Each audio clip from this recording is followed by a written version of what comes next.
Hey history scholars, I'm Miss Ziegler, the Time Machine teacher, and on this channel we talk about everything world history.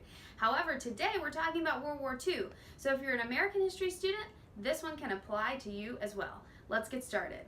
Okay, so first we have to talk about the context of World War II. We know that the Great Depression started in 1929 in the United States, and it quickly spreads to Europe. We also know that the Soviet Union is now communist due to the Russian Revolution. The Great Depression will soon spread to Europe, and because of that, it gives rise to fascism. Fascist is all about anti-democracy, anti-liberalism, anti-individual, anti-feminist, and definitely against communism.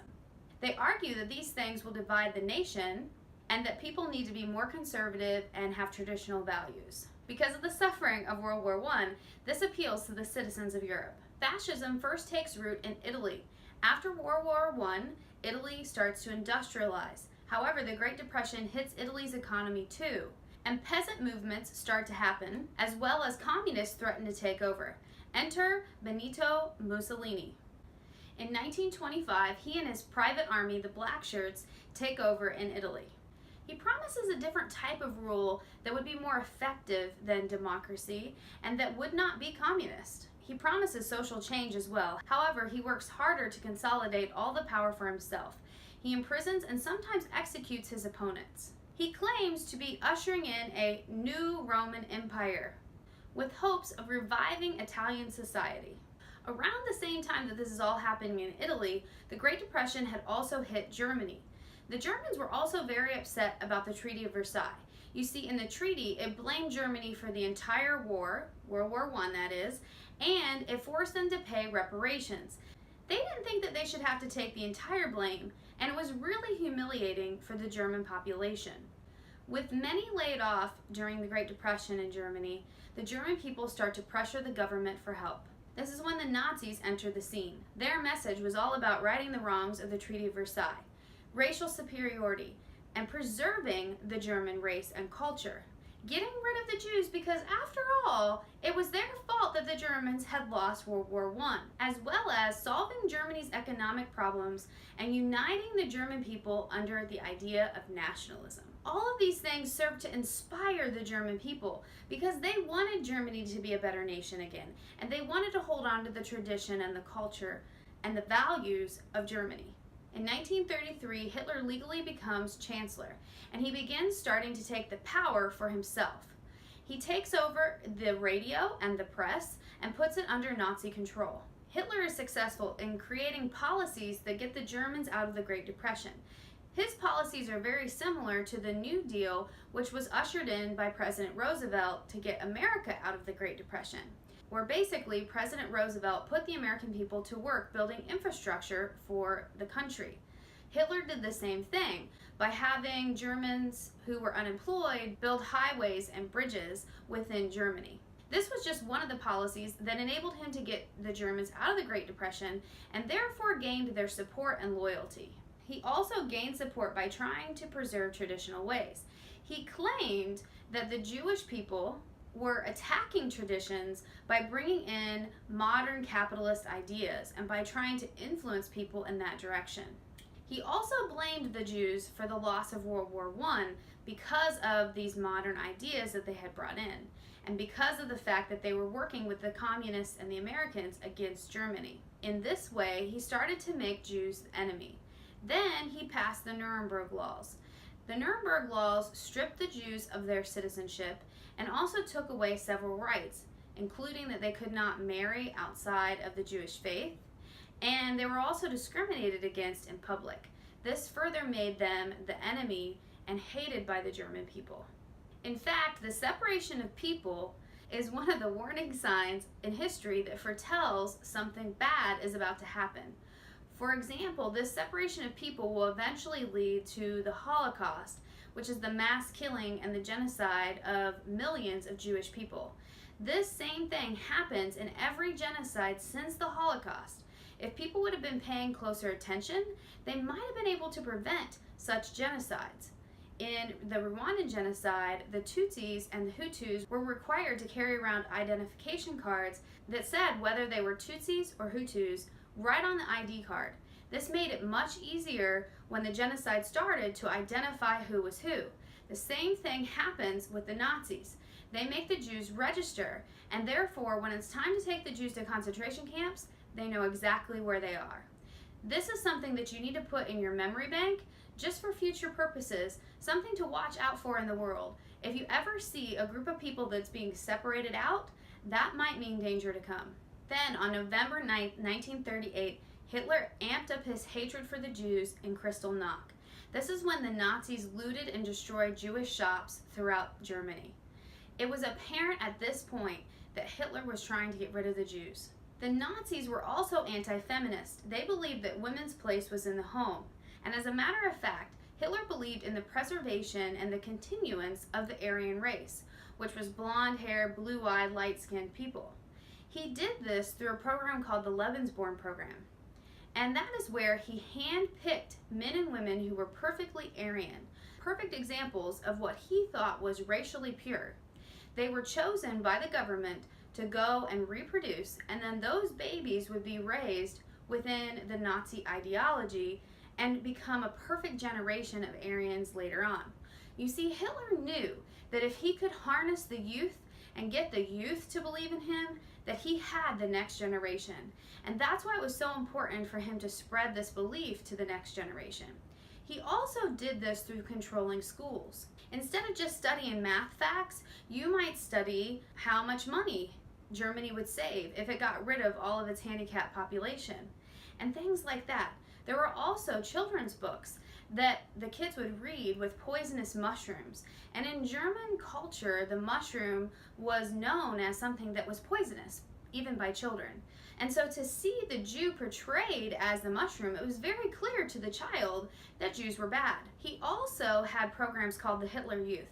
I found a YouTube video, and it's a testimony of a man named Henry who was a part of the Hitler Youth. It's linked in the comments below. Listen to it when you get a chance. It's really interesting what he has to say about being a part of the Hitler Youth and how powerful that was. In the 1930s, Japan was also going through a Great Depression. The military, though, was gaining power. And together with the emperor, the state was able to bring the people out of the Great Depression, which also gained some support with the people. And at that time, they decided to start building their empire. So another thing that Hitler really wanted to do is to gain more living space, or as he called it, Lebensraum, for the people of Germany. And he wanted to do this by annexing different parts of Europe into Germany. So in 1938, he annexes Austria and parts of Czechoslovakia. The rest of Europe hopes that this will appease Hitler and keep him satisfied so that he doesn't go after more. Then in 1939, Hitler and Stalin, who's in charge of the Soviet Union at this time, sign what's called the Non-Aggression Pact, where they agree not to attack each other, and they also agree to divide Poland between them both. However, just a little bit after signing that agreement, Hitler decides to invade Poland. By September, the Nazis reach Warsaw. The Polish government hopes that they can hold out, and Britain and France have also declared war on Germany. However, they're not much help to Poland. And then on September 18th, the Soviet Union invades Poland from the east. At that point, the Polish government just got out of there. They were like, we can't handle this anymore, and they left. And the Nazis and the Soviet Union divided Poland into zones of occupation. Hitler soon moves on and defeats France easily, and then in 1941, he breaks the Non-Aggression Pact and invades the rest of Poland. This brings 3 million Jews under his control. He will soon send them to ghettos or concentration camps. One of his battle tactics is called Blitzkrieg, which means lightning war.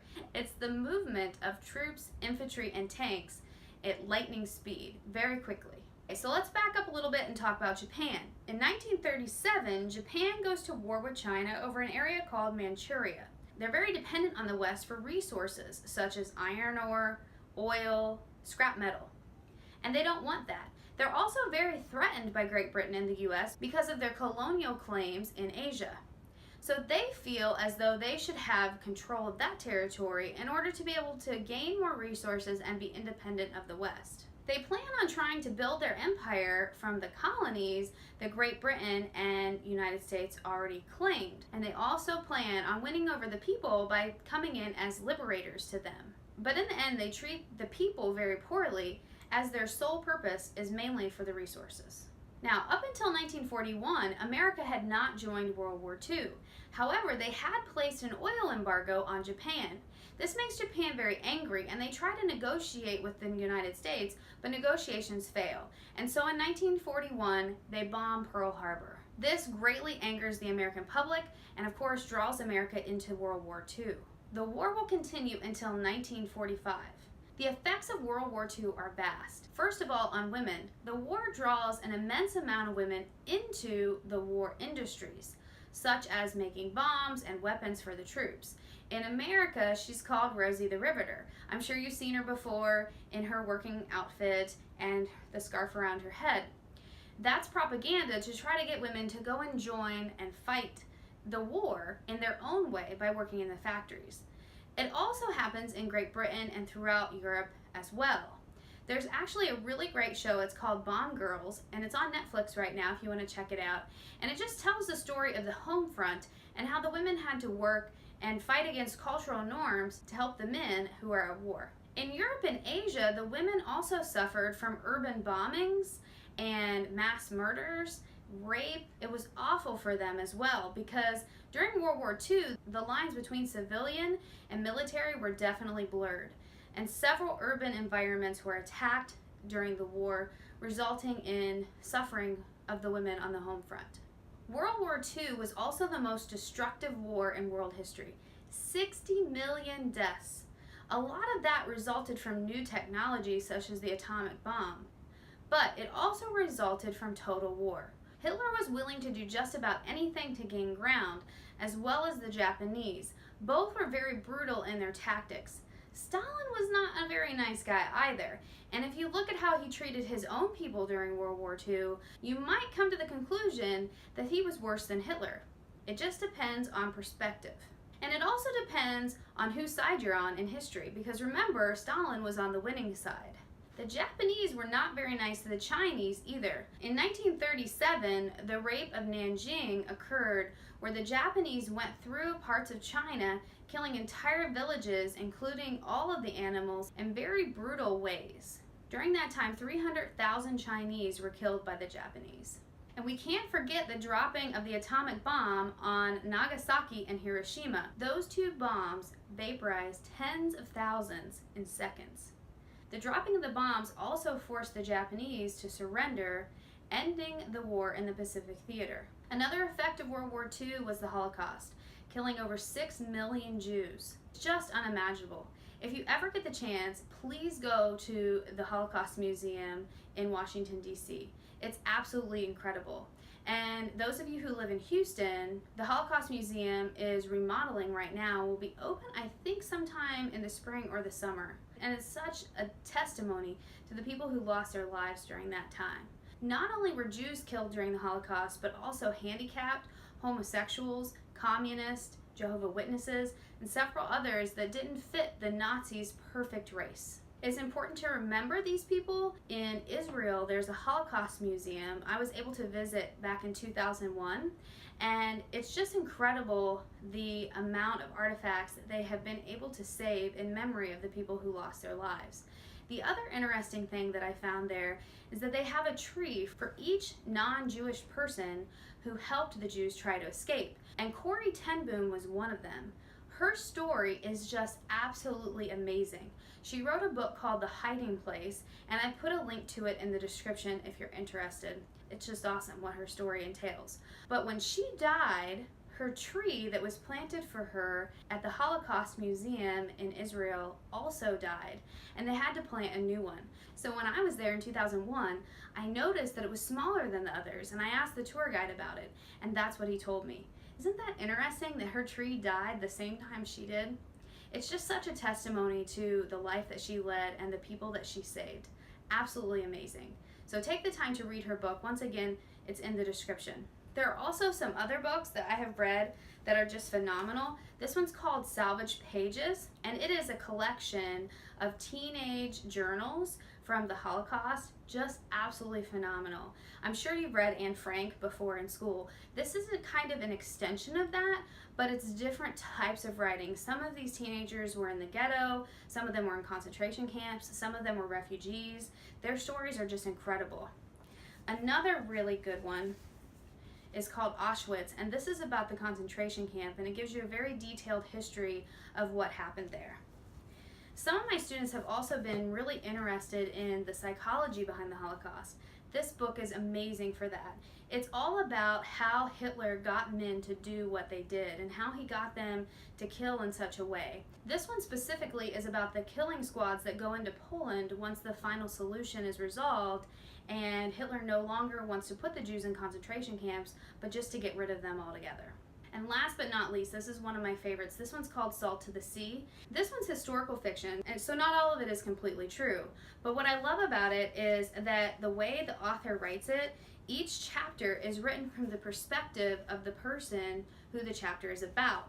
So you have 4 or 5 main characters, and their chapter is written in first person. And what's really neat is that you see what these characters are really feeling deep down inside, because they're all narrating their own story, and yet they're all connected.